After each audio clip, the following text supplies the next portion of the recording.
Assalamualaikum warahmatullahi wabarakatuh. Terima kasih atas kesempatannya. Mohon izin Pak Tatan dan teman-teman. Perkenankan kelompok kami, kelompok 4, terdiri dari Bapak Muhammad Ali Assegaf dan saya, Abdullah Husin Baretuan, akan memaparkan hasil proposal kami untuk proyek kelas yang berjudul Evaluasi Implementasi QR Code dalam Manajemen Produk dan Validasi Keaslian Produk PT Multisarana Indotani. Next, Pak Ali. Nah, untuk agendanya, di sini kita akan membahas yang pertama pendahuluan, yang kedua tinjauan pustaka, dan yang ketiga metodologi penelitian. Next, Pak Ali. Untuk yang pertama adalah pendahuluan. Next, latar belakang. Pada era globalisasi dan kemajuan teknologi informasi yang pesat, manajemen jejak produk dan validasi keaslian produk menjadi semakin krusial bagi perusahaan dalam berbagai industri. Konsumen semakin sadar akan pentingnya mendapatkan produk asli dan memahami asal-usul produk yang mereka beli. Di sisi lain, perusahaan perlu menjaga efisiensi operasional dan keamanan rantai pasokan mereka. Serta pemerintah perlu mengawasi industri dan melindungi masyarakat dari produk yang tidak memenuhi standar keamanan. Dalam konteks ini, QR Code telah muncul sebagai alat yang berpotensi revolusioner dalam manajemen jejak produk dan validasi keaslian produk. QR Code atau Quick Response Code adalah matriks kode dua dimensi yang dapat menyimpan berbagai informasi. Penggunaannya yang luas dan ketersediaannya di hampir semua perangkat seluler telah membuka peluang baru dalam manajemen produk. Bahkan dalam beberapa tahun belakangan ini, bisa kita lihat sudah banyak merchant yang hanya menerima pembayaran secara cashless, di mana hal tersebut dapat merubah kebiasaan perilaku konsumen dari transaksi tradisional menjadi transaksi digital di era sekarang. Beriringan dengan kondisi tersebut, banyak individu yang mulai terbiasa meninggalkan tempat tinggal tanpa membawa dompet dan hanya membawa smartphone mereka untuk memudahkan mereka dalam bertransaksi ke tempat tujuan. Jadi di sini QR Code ini memungkinkan perusahaan dengan mudah memberikan akses ke informasi produk yang relevan kepada konsumen, serta untuk melacak produk dari awal produksi hingga akhir distribusi. Next, Pak Ali.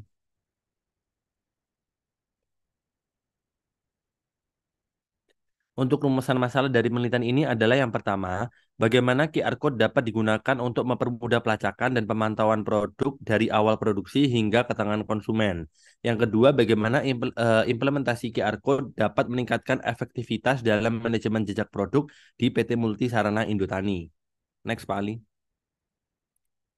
Sedangkan tujuan penelitian dari proyek kelas ini adalah yang pertama, mengidentifikasi asal produk, rute produksi, dan semua tahap perjalanan produk dari produsen hingga konsumen.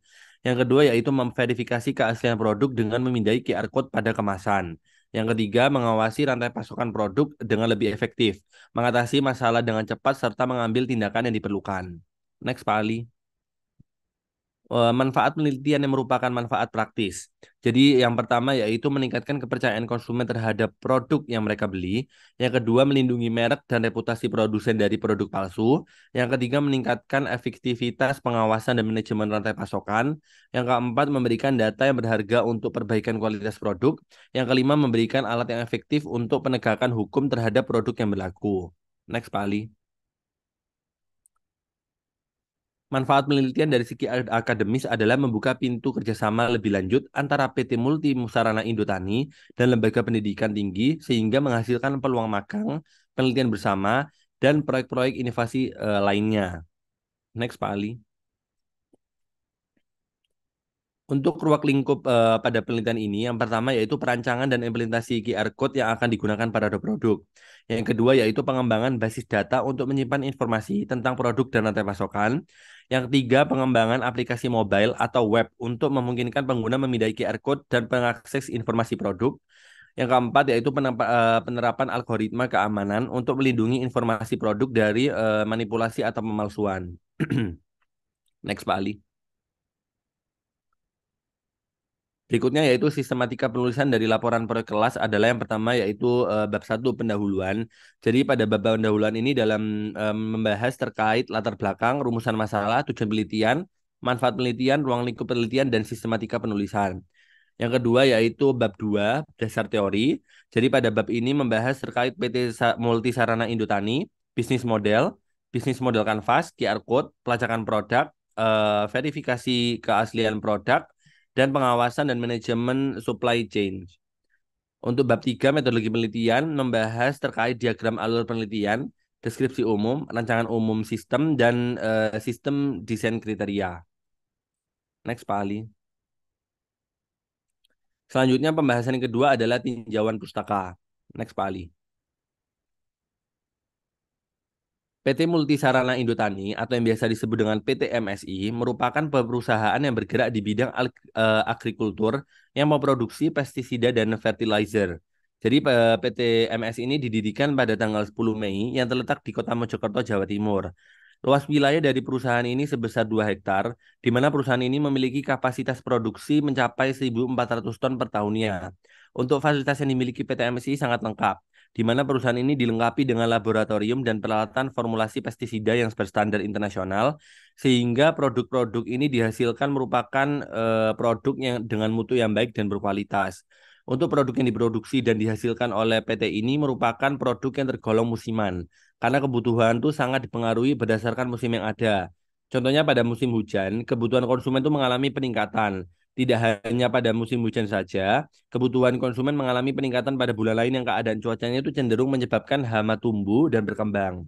Sehingga produk-produk yang diproduksi ini pada PT MSI sangat akan didistribusikan tuh ke distributor yang kemudian akan disalurkan ke retail atau toko seperti itu. Next, Pak Ali. Baik, bisnis model kanvas. Jadi bisnis model kanvas ini merupakan salah satu model bisnis yang menggambarkan dasar pemikiran terkait bagaimana sebuah organisasi atau lembaga dan perusahaan itu menciptakan, menyerahkan, dan menangkap suatu nilai. Terdapat 9 blok yang tergambar dari model bisnis ini.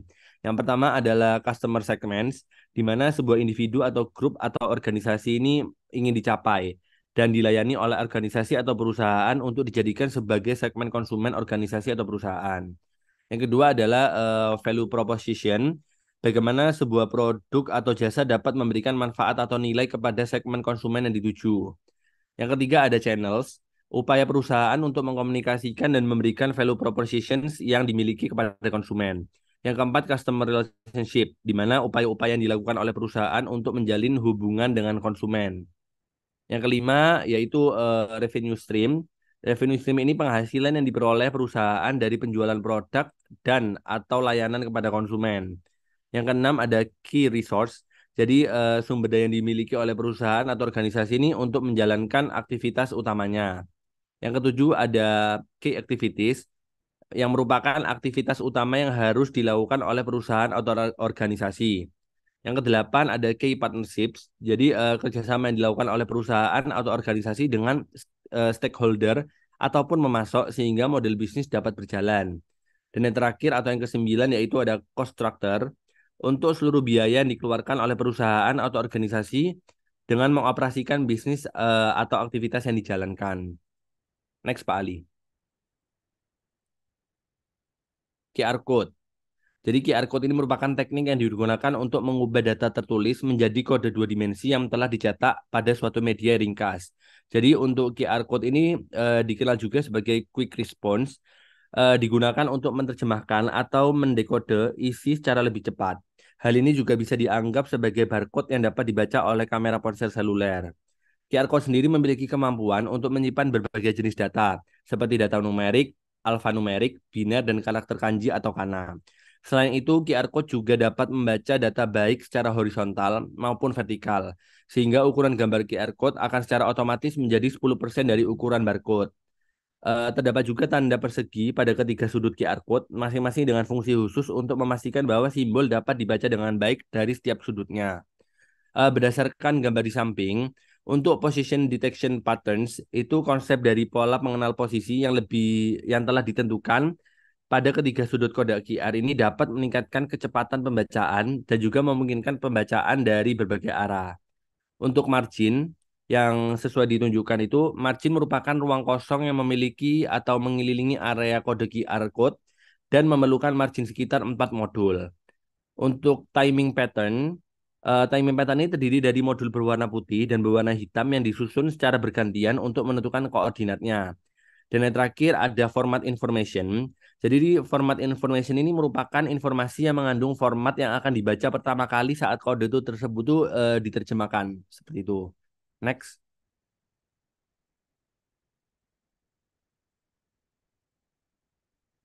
Baik, pelacakan produk.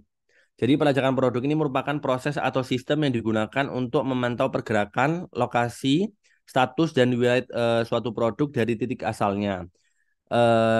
Jadi dari titik asal rantai pasokan hingga sampai ke tangan pelanggan akhir atau customer. Tujuan dari pelacakan produk ini adalah untuk meningkatkan transparansi, efisiensi, dan keamanan dalam pengelolaan produk, terutama dalam konteks manajemen rantai pasokan. Di mana berikut merupakan beberapa aspek penting dari pelacakan produk. Yang pertama, identifikasi. Jadi setiap produk diberi identifikasi unik seperti kode barcode, QR code, RFID, atau nomor seri yang memungkinkan produk tersebut diidentifikasi secara unik dan tepat. Yang kedua ada pemantauan. Jadi produk ini dipantau secara terus-menerus selama perjalanan melalui rantai pasokan. Hal ini mencakup pemantauan lokasi, status, dan kondisi produk. Yang ketiga ada manajemen inventaris. Jadi pelacakan produk ini membantu dalam manajemen inventaris dengan memberikan informasi real time tentang kesediaan produk, tingkat kesediaan, dan permintaan pelanggan. Yang keempat ada keamanan. Jadi dalam beberapa industri seperti makanan atau obat-obatan, pelacakan produk itu digunakan untuk memastikan keamanan dan kepatuhan dengan regulasi. Hal ini memungkinkan penelusuran produk ini dapat membahayakan. Yang kelima ada efisiensi rantai pasokan. Dengan pemantauan yang akurat, pelacakan produk ini membantu meningkatkan efisiensi dalam rantai pasokan dengan mengurangi kehilangan, pemborosan, dan waktu yang diperlukan untuk mengelola produk. Yang keenam ada kepuasan pelanggan. Dalam beberapa kasus, pelacakan produk ini dapat memberikan pelanggan informasi yang lebih baik tentang status pengiriman produk yang mereka pesan. Sehingga hal ini dapat meningkatkan kepuasan pelanggan. Yang keenam ada analisis data. Untuk data yang dikumpulkan dari pelacakan produk dapat digunakan untuk menganalisis kinerja rantai pasokan, sehingga mengidentifikasi tren dan membuat keputusan bisnis yang lebih baik.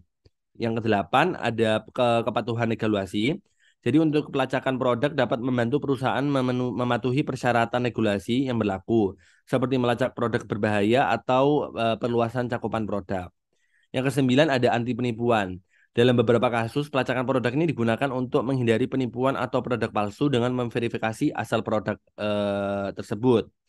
Dan yang terakhir, yang ke-10, pelacakan produk berkelanjutan. Dalam industri pertanian atau produk organik, pelacakan produk ini dapat digunakan untuk melacak produk secara berkelanjutan dari proses produksi hingga konsumen. Next, Pak Ali.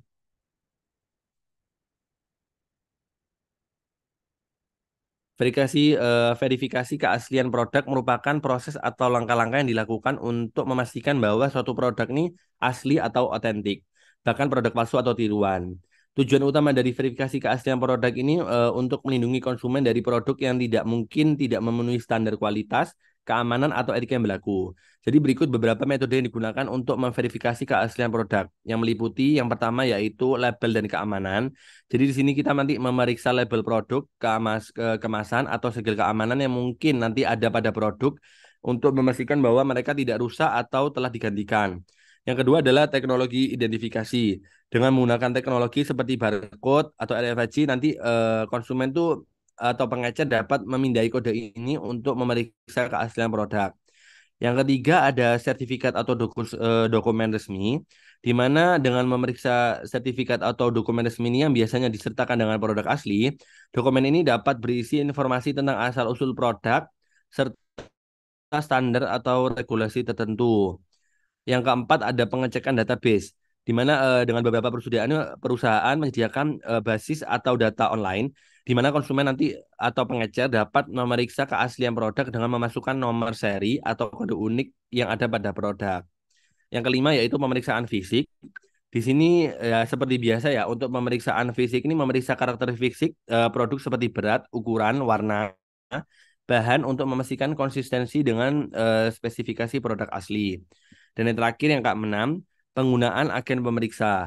Dalam beberapa kasus, perusahaan dapat mengontrak agen pemeriksa independen untuk memeriksa dan memverifikasi produk. Next, Pak Ali. Manajemen supply chain. Jadi manajemen supply chain ini mengelola aliran produk, informasi, dan dana secara terintegrasi dan dalam rangka mencakup berbagai tahap dari pemasok hingga konsumen. Tahapan ini tuh mencakup supplier, perusahaan, industri, dan layanan logistik. Untuk aktivitas supply chain management ini melibatkan pengembangan produk, pengadaan material, dan pengelolaan persediaan, produksi, dan transportasi. Berikut merupakan kegiatan yang termasuk dari supply chain. Yang pertama yaitu aktivitas perancang produk baru atau product development. Di sini merupakan aspek yang sangat vital bagi perusahaan dalam industri yang cenderung inovatif, di mana umur produk yang relatif singkat. Jadi saat merancang produk baru, perusahaan harus mempertimbangkan beberapa hal. Yang pertama yaitu desain produk yang harus sejalan dengan preferensi langganan, pelanggan. Yang kedua yaitu produk yang dirancang ini harus sesuai dengan ketersediaan dan karakteristik bahan baku. Yang ketiga yaitu desain produk harus memungkinkan produksi yang efisien sesuai dengan fasilitas produksi perusahaan. Dan yang terakhir adalah produk yang dirancang harus mudah dikirim dan tidak mengakibatkan penumpukan stok yang berlebihan. Baik, setelah aktivitas perancang produk baru atau product development, yang kedua yaitu adalah kegiatan mendapatkan bahan baku. Di sini termasuk procurement, purchasing atau supply, di mana bagian pembelian dianggap sebagai bagian strategis karena memiliki potensi besar dalam meningkatkan daya saing perusahaan. Di sini perannya tidak hanya terbatas pada pencari bahan baku dengan harga yang kompetitif, tetapi juga dalam mempercepat waktu peluncuran produk, meningkatkan kualitas produk, dan meningkatkan responsivitas perusahaan. Yang ketiga yaitu planning dan kontrol atau kegiatan merencanakan produksi dan persediaan. Jadi di sini perannya adalah untuk mengkoordinasikan aktivitas taktis dan operasional guna memastikan bahwa kegiatan produksi, pengadaan material, dan pengiriman dilakukan secara efektif dan efisien. Yang keempat ada distribution atau kegiatan melakukan pengiriman. Jadi bagian ini itu bertanggung jawab untuk mengubah bahan baku menjadi produk. Namun saat ini banyak perusahaan mengadopsi praktik outsourcing yang merupakan penyerahan aktivitas produksi kepada pilihan subkontraktor. Yang kelima ada production atau kegiatan merencanakan produksi dan persediaan. Di sini dilakukan pengiriman barang dapat dilakukan oleh perusahaan itu sendiri atau dengan melibatkan penyediaan layanan distribusi. Dalam kegiatan pengiriman, perusahaan ini harus mampu merancang jaringan pengiriman yang optimal dengan mempertimbangkan trade-off antar stek dana atau aspek dana, fleksibilitas, dan kecepatan respon terhadap kebutuhan konsumen. Dan yang terakhir, kegiatan pengelolaan pengembalian produk atau return. Ini merupakan praktik yang umum dilakukan oleh perusahaan di negara-negara maju. Mereka menyediakan fasilitas pengembalian barang jika barang tersebut cacat atau mengalami kegagalan. Hal ini merupakan poin penentu dalam persaingan kompetitif perusahaan. Baik, selanjutnya akan dilanjutkan oleh Pak Ali untuk bab 3 atau bagian ketiga pada metodologi penelitian.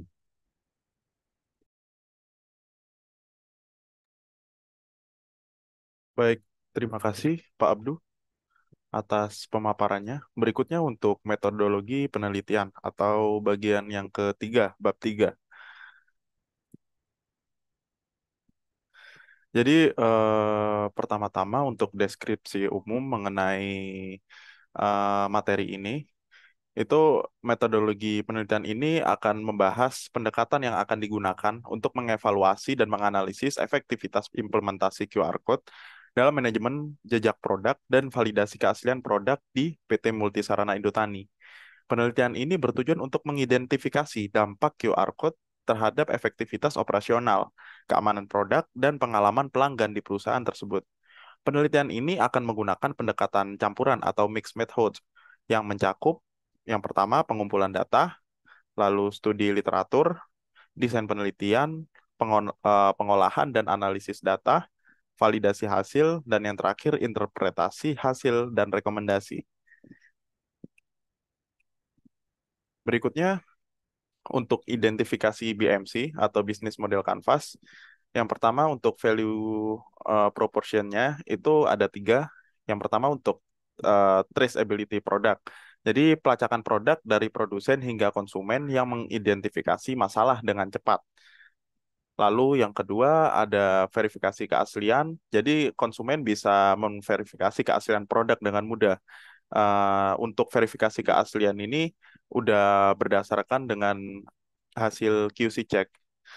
Jadi dikontrol langsung oleh pihak quality control sebelum didistribusikan. Berikutnya pengawasan rantai pasokan. Ini membantu produsen dan pemerintah mengolah dan mengawasi rantai pasokan dengan sangat efisien. Lalu berikutnya untuk customer segment itu ada tiga. Yang pertama, konsumen akhir yang ingin memverifikasi keaslian produk. Lalu yang kedua, produsen yang ingin melacak dan melindungi produk dari pemalsuan. Lalu berikutnya, pemerintah dan badan pengawasan yang memerlukan data traceability. Berikutnya untuk channelnya sendiri, web based. Lalu juga ada sistem informasi rantai pasokan. Dan yang ketiga, kemasan produk. Lalu untuk customer relationship, yang pertama, layanan pelanggan untuk membantu konsumen verifikasi produk. Yang kedua, kolaborasi dengan para produsen untuk penggunaan sistem pada produk mereka. Lalu untuk revenue stream, lisensi penggunaan. Ini produsen membayar untuk menggunakan sistem. Lalu berikutnya, biaya pemindaian. Konsumen yang dikenakan biaya kecil saat memverifikasi produk. Lalu untuk key partnership, untuk dari segi produsen, kerjasama dengan produsen untuk mengimplementasikan sistem pada produk mereka. Untuk pemerintah dan badan pengawasan, kerjasama dalam hal regulasi dan aturan. Berikutnya untuk key activities, pengembangan aplikasi untuk pemindahan QR Code. Lalu yang kedua, pengembangan dan pemeliharaan basis data untuk menyimpan dan mengelola data produk. Lalu yang ketiga, pelatihan dan dukungan pelanggan untuk membantu penggunaan dalam memverifikasi produk. Selanjutnya untuk cost structure, pengembangan aplikasi dan sistem itu biaya pengembangan dan pemeliharaan teknologi, lalu biaya gaji dan dukungan tim juga. Selanjutnya untuk key research, pengembangan dan pemeliharaan QR code, basis data produk, yaitu tempat penyimpanan informasi produk. Lalu berikutnya untuk tim pengembangan, itu ahli dalam pengembangan aplikasi dan keamanan. Selanjutnya kita akan berbicara mengenai rancangan umum sistem. Jadi rancangan dari sistem yang dibuat itu seperti di gambar ini ya. Jadi pada rancangan umum ini dijelaskan suatu proses aliran QR code dari produsen hingga ke konsumen akhir. Eh, atau dalam kasus ini konsumen akhirnya itu merupakan seorang petani. QR code yang telah dicetak setelah proses produksi akan dikirim ke gudang, lalu didistribusikan ke distributor yang nantinya akan dilanjutkan proses distribusinya menuju ke retailer hingga ke konsumen atau petani. Berikutnya, untuk desain kriteria, itu eh, dalam proses perancangan sistem QR code ini, itu kita menggunakan dua metode yang bisa kita gunakan. Yang pertama, by batch methods, di mana pada by batch methods ini hasil produksi pada satu batch itu mempunyai rekam jejak yang sama. Contohnya pada ilustrasi berikut ini. Hasil produksi 10.000 botol dalam satu batch didistribusikan ke 4 distributor, di mana masing-masing distributor menerima 250 botol. Lalu ketika masing-masing distributor akan mendistribusikan produknya menuju retailer, produk tersebut tidak lagi bisa di-trace oleh PT Multisarana Indotani karena metodenya itu by batch, hanya dapat melacak hingga ke distributor. Soalnya by batch itu sistem QR-nya itu per batch, jadi bukan per segmen, bukan by sequence-nya. Nah, untuk metode yang kedua, kita bisa menggunakan by sequence methods. Berbeda dengan metode by batch. Jadi pada metode by sequence, hasil produksi pada satu batch mempunyai rekam jejak yang berbeda karena tiap satuan produk mempunyai kode unik QR yang berbeda. Contohnya pada ilustrasi di atas ini, di gambar ini, hasil produksi 10.000 botol dalam satu batch didistribusikan ke 4 distributor, di mana masing-masing distributor menerima 250 botol. Lalu, ketika masing-masing distributor akan mendistribusikan produknya menuju retailer, produk tersebut bisa ditrace hingga ke konsumen atau petani, karena dia by sequence. Jadi, dari dua metode tersebut, jika dilihat dari tujuan penelitian ini, metode yang cocok untuk diterapkan pada implementasi QR Code di PT Multisarana Indotani adalah metode by sequence, karena metode tersebut sesuai dengan yang tadi, sesuai dengan rancangan umum sistemnya, itu eh, bisa melacak keberadaan produk atau traceability dari produsen hingga ke konsumen akhir, yaitu petani. Selanjutnya,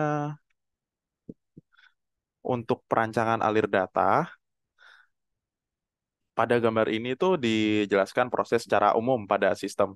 Jadi dalam perancangan diagram terdapat entitas pengguna dan proses utama sistem.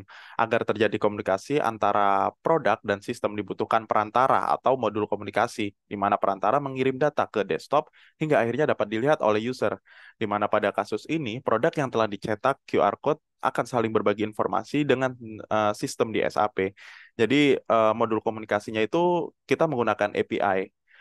Jadi pengguna dapat melihat data melalui proses yang dilakukan sistem sehingga pengguna dapat mengetahui informasi yang telah direkam pada QR code hingga alur pengiriman yang terdapat pada SAP.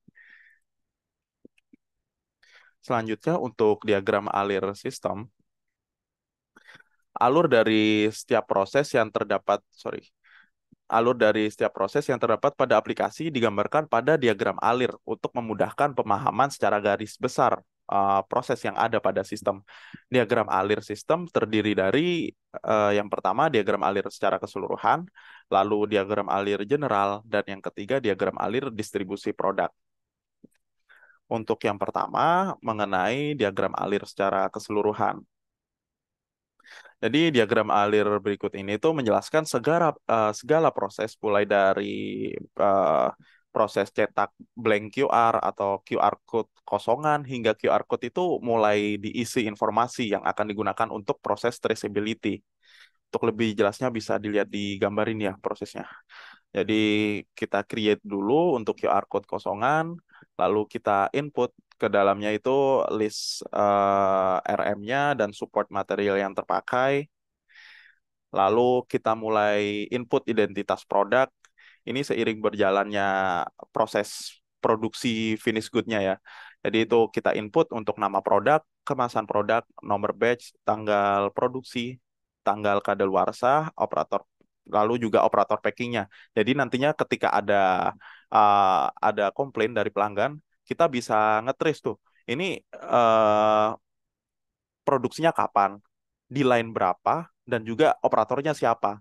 Jadi bisa di-trace terhadap masalah itu, jadi nanti bisa ketemu. Sebenarnya itu sih salah satu tujuannya. Ya untuk detailnya ya seperti yang ada di sini ya. Nantinya juga ada input data by QC setelah hasil QC cek. Ketika data itu lolos dari QC, ini fungsinya itu untuk yang tadi, untuk validasi keaslian produk. Oke, kita lanjut ke diagram yang kedua, yaitu diagram alir general. Untuk diagram alir general, perlu dilakukan pendeskripsian proses produksi agar tujuan dan target penelitian dapat tercapai.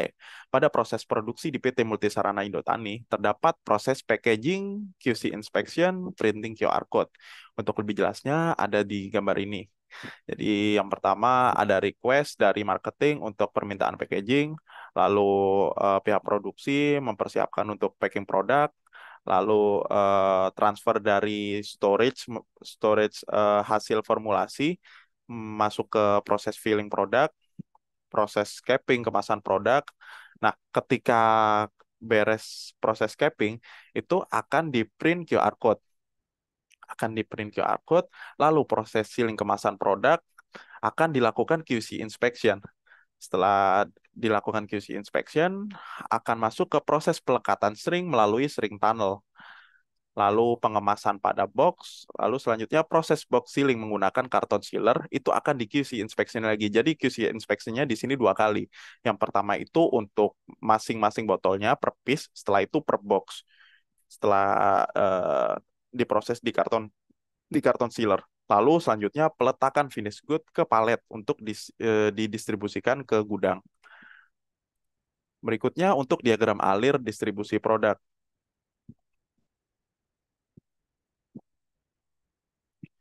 Nah, pada diagram alir berikut ini akan dijelaskan mengenai proses aliran keberadaan produk mulai dari area produksi hingga ke konsumen atau petani. Untuk lebih jelasnya seperti di gambar ini ya. Jadi pertama dari gedung produksi PT Multisarana Indotani, setelah diproses diproduksi, ditransfer ke gudang. Nah, dari gudang itu nanti akan untuk pengiriman selanjutnya itu akan bercabang. Yang pertama ada dari pengiriman wilayah Jawa Timur dan juga pengiriman luar wilayah Jawa Timur. Untuk pengiriman di wilayah Jawa Timur itu langsung ke distributor. Sedangkan untuk pengiriman di luar wilayah Jawa Timur itu akan ditransfer dulu ke gudang cabang Tulungrejo, lalu ke gudang cabang wilayah distributor. Jadi misal kita mau kirim ke Sulawesi. Jadi dari gudang PT MSI akan dikirim ke gudang Tulungrejo. Setelah itu akan dikirim ke gudang cabang kita yang ada di Sulawesi. Setelah itu baru ditransfer ke distributor, selanjutnya dari distributor ke retailer dan ke konsumen akhir petani. Jadi untuk diagram alirnya sampai di situ. Dan untuk diagram alir ini merupakan akhir dari bab 3 dari hasil pengumpulan data dan inspeksi yang kami lakukan. Ya, sekian dari kelompok kami. Terima kasih. Mohon maaf sebelumnya apabila ada kata-kata yang salah. Wassalamualaikum warahmatullahi wabarakatuh.